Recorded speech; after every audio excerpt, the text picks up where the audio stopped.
the enigmatic wheels witnessed by the prophet during his divine encounter. Across the Old Testament, angels, those transcendent messengers between the divine and the mortal realms, make their presence known on 108 occasions. Notably, the book of Genesis offers compelling tales of angels interacting with patriarchs like Abraham and Jacob. Further into the sacred texts, in the book of Exodus, we observe Moses encountering these celestial beings during his wilderness wanderings. Altogether, the terms angel or angels resonate 32 times within the books of the law and Moses' writings, underscoring their undeniable reality beyond myth or mere opinion. The spiritual realm, intertwined with our physical existence, remains a source of wonder and intrigue. While the demonic world remains shrouded in obscurity, the angelic realm captivates with its mystery and awe-inspiring nature. These spiritual entities, though beyond our earthly perception, wield profound influence over human affairs. Angels, untouchable yet impactful, hold the power to touch lives and even topple kings. What then are the Ophanim? In ancient Hebrew, Ophanim translates to wheels, with the singular form being Ophan. While references to wheels in the Old Testament might often depict ordinary cart or chariot components, the wheels that captivate the most interest are those associated with the throne of God, as detailed in Ezekiel's vision. Who was Ezekiel, the seer of these divine mysteries? Prophet Ezekiel, whose name signifies God strengthens, embarked on his ministry in a time of turmoil and divine judgment. His experiences show that, despite impending punishments, the people were never forsaken by God. Ezekiel's profound visions began in exile. On a specific day, in my 13th year, in the 4th month, on the 5th day, while I was among the exiles by the Kebar River, the heavens were opened, and I saw visions of God. On the 5th of the month, it was the 5th year of King Jehoiakim's exile, the word of the Lord came explicitly to Ezekiel the priest, the son of Buzi, by the Kebar River in the land of the Babylonians. There, the hand of the Lord was upon Ezekiel. He looked and witnessed a windstorm emerging from the north, an immense cloud, flashing with lightning and surrounded by brilliant light. At its center, the fire glowed like molten metal. The Ophanim, in Ezekiel's vision, are challenging to describe without considering the entire revelation. God chose to open the heavens before Ezekiel's temporal eyes, and he struggled to translate this profound encounter into human language. He relied heavily on similes and comparisons to convey the spectacle, frequently using the phrase "something like" to relate the vision's ethereal appearance. Before describing the Ophanim, Ezekiel first saw the living creatures, later identified as cherubim. The wheels he observed resembled chariot wheels and moved effortlessly in any direction without needing to turn. To best visualize what Ezekiel saw, think of a gyroscope. The wheels could move in any direction, always staying aligned with as recorded in Ezekiel 1 verse 15 to 21. As I looked at these beings, I saw 4 wheels touching the ground beside them, 1 wheel belonging to each. The wheels sparkled like beryl, and all 4 wheels looked the same. Each wheel had a second wheel turning crosswise within it, enabling the beings to move in any direction without turning. The rims of these 4 wheels were tall and terrifying, covered in eyes all around. When the living beings moved, the wheels moved with them. When they flew upwards, the wheels rose too. The spirit of the living beings was in the wheels, so wherever the spirit went, the wheels and the living beings went. When the beings moved, the wheels moved. When the beings stopped, the wheels stopped.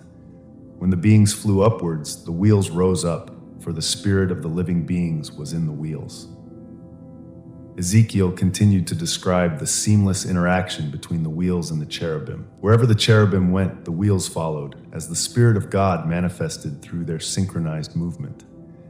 The multitude of eyes on the wheels symbolizes God's omniscience, representing his complete awareness. He sees and knows all. The story begins with a vision. Ezekiel receives a revelation from God, seeing 4 angelic figures.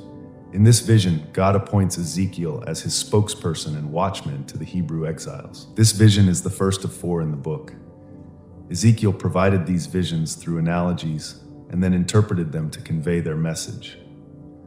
Divine visions guide leaders and their people in the right direction, each vision containing distinct elements. The spirit of the living creatures was within the wheels, enabling them to move in any direction as the wheels rotated. The immense wheels, the living creatures, the encircling fire, and the eyes embedded in the wheels paint an impressive picture of God's providence, always at work, intricately designed, never wrong, and never late. In this passage, Ezekiel describes a grand chariot with 4 wheels carrying God's throne. This vivid scene conveys a sense of constant motion and activity, not just of the living beings, but also God's throne itself. A similar depiction of the Ophanim appears in Ezekiel 10. Although this image may appear strange to modern readers, it's essential to remember this was a visionary experience, and surreal elements often overwhelm realism. The Ophanim became a source of fascination for later Jewish apocalyptic writers, eventually recognized as a unique type of angel. Whether the Ophanim are indeed angelic beings or simply divine mechanisms for multidimensional transport doesn't matter. What matters is their function in illustrating God's glory to Ezekiel and inspiring to who is the destroying angel. The destroying angel, also known as the angel of death, is an angelic being frequently employed to deliver God's judgment on sinners. Multiple Bible translations refer to a destroying angel. However, the Bible doesn't designate any specific angel as the exclusive destroying angel or angel of death. Instead, it generally describes heavenly beings bringing destruction upon those under God's judgment. The most well-known account of the destroying angel occurs during the first Passover, chronicled in Exodus. According to this story, the Hebrews in Egypt endured harsh treatment under the Pharaoh. Moses, their leader, asked Pharaoh to let them return to Canaan, but he refused. In response, the Hebrew God brought 10 plagues upon Egypt. God visited Egypt with 10 plagues as a divine display of power and displeasure, urging Pharaoh to let my people go, as the spiritual song says. While the Israelites were still in Egypt, God gave Moses and Aaron the following instructions. From now on, this month will mark the beginning of your year. On the 10th day, each family must choose a lamb or young goat for sacrifice, 1 animal per household. If a family is too small to consume an entire animal, they should share with their neighbors, divided according to family size and appetite. The chosen animal must be a 1-year-old male, without defects, whether a sheep or goat. Take special care of it until the evening of the 14th day, when the whole assembly will slaughter their lambs or goats at twilight. Take some of the blood and smear it on the doorframe of each household where the meal is eaten. That night, roast the meat over a fire and eat it with bitter herbs and unleavened bread. Do not eat it raw or boiled. Roast the entire animal, including the head, legs, and internal organs. Burn any leftovers by morning. Here are your instructions for the meal. Be fully dressed, wear your sandals, and carry a walking stick. Eat with urgency, for this is the Lord's Passover. That night, I will pass through Egypt and strike down every firstborn son and animal. I will execute judgment against the gods of Egypt, for I am the Lord. But the blood on your doorframes will serve as a sign. When I see the blood, I will pass over your house, and the plague of death won't touch you. This day will be a remembrance, celebrated annually as a festival to the Lord, a law for all time. For 7 days, eat only unleavened bread. On the first day, remove all yeast from your homes. Anyone who eats leavened bread during this festival will be cut off from the community of Israel. On the 1st and 7th days of the festival, all work will cease. The people were to observe a holy assembly on specific days during this festival, during which no work was permitted except for food preparation. The festival of unleavened bread serves as a reminder that God delivered Israel from Egypt on that very day. This festival is a permanent law to be observed across generations. From the evening of the 14th day until the 21st day of the first month, no yeast must be found in their homes. Anyone who consumes food made with yeast will be cut off from the community. These regulations apply to both foreigners and native Israelites. Wherever they live, they should eat only unleavened bread. Moses gathered the elders of Israel and instructed them to select a lamb or goat for each family and slaughter it for Passover. The blood was to be collected in a basin, and hyssop branches dipped in it were to be brushed on the top and side. The Lord would pass through the land, striking down Egyptians. But when he saw the blood on the doorframes, he would pass over those homes and prevent the destroyer from entering. These instructions were to be observed as a permanent law for generations. Upon entering the Promised Land, this ceremony would continue as a reminder of the Passover sacrifice, when God spared the Israelite families while striking down Egyptians. After hearing Moses, the people bowed down in worship and obeyed the commands. At midnight, the Lord struck down all the firstborn sons in Egypt, from Pharaoh's son to the prisoner's son, even including livestock. Pharaoh, his officials, and all of Egypt awoke that night, and the land echoed with wailing, for no household was spared from loss. Exodus 12, 1-30. When the Lord passes through the land to strike down the Egyptians, he will see the blood on the doorframe and pass over, preventing the destroyer from entering and striking you down. Exodus 12:23. Some translations call this entity the angel of death or death angel, while the original Hebrew text mentions the destroyer or the spoiler.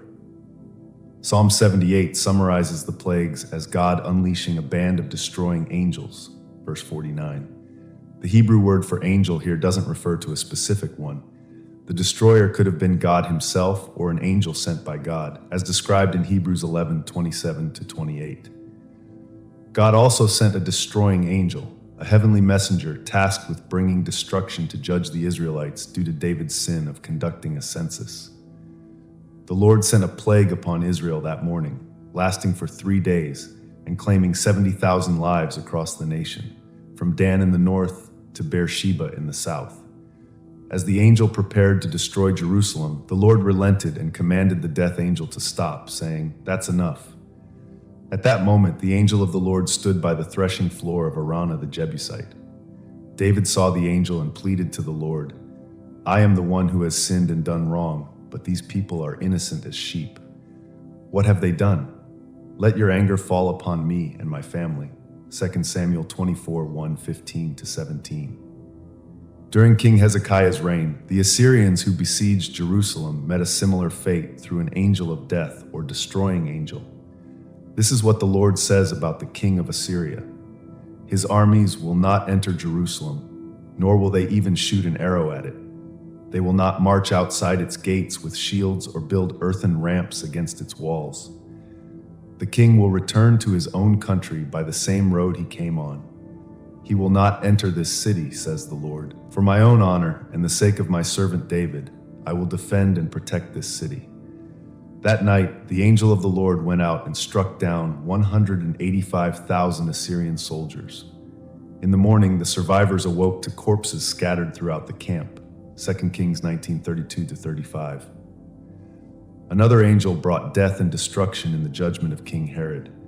An angel of the Lord instantly struck Herod with sickness because he accepted people's worship instead of giving the glory to God. He was consumed with. In Numbers 22:31-33, an angel wielding a sword warned Balaam. The Lord opened Balaam's eyes, and he saw the angel of the Lord standing in the way with a drawn sword in hand. Balaam bowed down and laid face down. The angel of the Lord asked, "Why have you struck your donkey these 3 times? I came out to oppose you because your behavior was obstinate and contrary to me. The donkey saw me and turned away these 3 times. If she hadn't, I would have killed you by now and spared her." Jesus also mentioned angels involved in the final judgment. So it will be at the end of the age. The angels will come and separate the wicked from the righteous and throw the wicked into the furnace of fire. There will be weeping and gnashing of teeth. Matthew 13, verse 49-50. Although these instances involve angels bringing divine judgment, they are not explicitly referred to as the angel of destruction or the angel of death. The concept of an angel of destruction is not specifically named in biblical terms, but is inferred from these events. The cherubim are a group of celestial beings created by God, first appearing in Genesis after the fall of Adam and Eve. They are among the highest ranks of the angelic hierarchy, serving as guardians and protectors of God's holiness. In Genesis 3, after Adam and Eve disobeyed God's command not to eat from the tree of knowledge of good and evil, they were expelled from the Garden of Eden. To prevent them from returning and eating from the tree of life, God stationed the cherubim, along with a flaming sword that turned in every direction, at the east entrance of the garden to guard the way to the tree of life. Genesis 3:23-24. Although we don't know Adam's exact reaction upon seeing the cherubim for the first time, he must have realized that his transgression had cut him off from God's presence. The cherubim's appearance as protectors of God's holiness served as a reminder that humanity had fallen into sin. The cherubim appear again in Exodus 25, when Moses was given instructions for constructing the tabernacle's furniture. God directed Moses to craft representations of the cherubim in gold, positioning them on the mercy seat, the cover of the Ark of the Covenant. These golden cherubim had their wings spread out over the ark, facing each other and guarding the mercy seat, where God's presence would manifest. The cherubim were symbols of the divine presence and served as a reminder of humanity's sinfulness before God. Exodus 25 verse 10-23 provides God's detailed instructions to Moses about the ark's construction, including using acacia wood and gold, molding the cherubim out of pure gold to face each other, and setting the stone tablets of the covenant inside the ark. God promised to speak to Moses from between the cherubim above the mercy seat, providing commands for the Israelites. From their appearances in these biblical passages, it seems that the primary role of the cherubim is to declare humanity's sinfulness and protect God's presence from sinful people. Just as they reminded Adam that he had broken God's law, the cherubim in the Holy of Holies served as a powerful symbol to the high priest of Israel, who was allowed to gaze upon the mercy seat once a year. The cherubim, celestial beings created by God, play a significant role in the Bible as representatives of God's holiness and his divine protection. The high priest of Israel, when gazing upon the mercy seat with cherubim on either side, must have felt the weight of his sinfulness in the holy presence of God. Cherubim are powerful, with representations of them in Ezekiel 10:8-14. Cherubim are depicted as having human-like hands, 4 wings, and wheels beside them that sparkled like beryl. Each cherub had 4 faces, those of an ox, a human, a lion, and an eagle. Their bodies, wings, and wheels were covered with eyes, and the wheels could move in any direction without turning aside. Ezekiel's vision paints a cryptic yet powerful image of these beings. They represent the withdrawal of God's glory from Jerusalem before its destruction. Stationed towards the city, the cherubim are positioned on the south side of the sanctuary, and the fluttering of their wings signals significant events to come. As God's glory withdraws, the cherubim rise in preparation for the departure. Despite the mysterious imagery of Ezekiel 10, the passage highlights the cherubim's close association with God's grandeur. They reflect God's splendor and are depicted as being deeply involved in his divine plan. In other parts of the Bible, cherubim are similarly associated with the throne of God and are said to be enthroned between his presence, glorifying him continuously.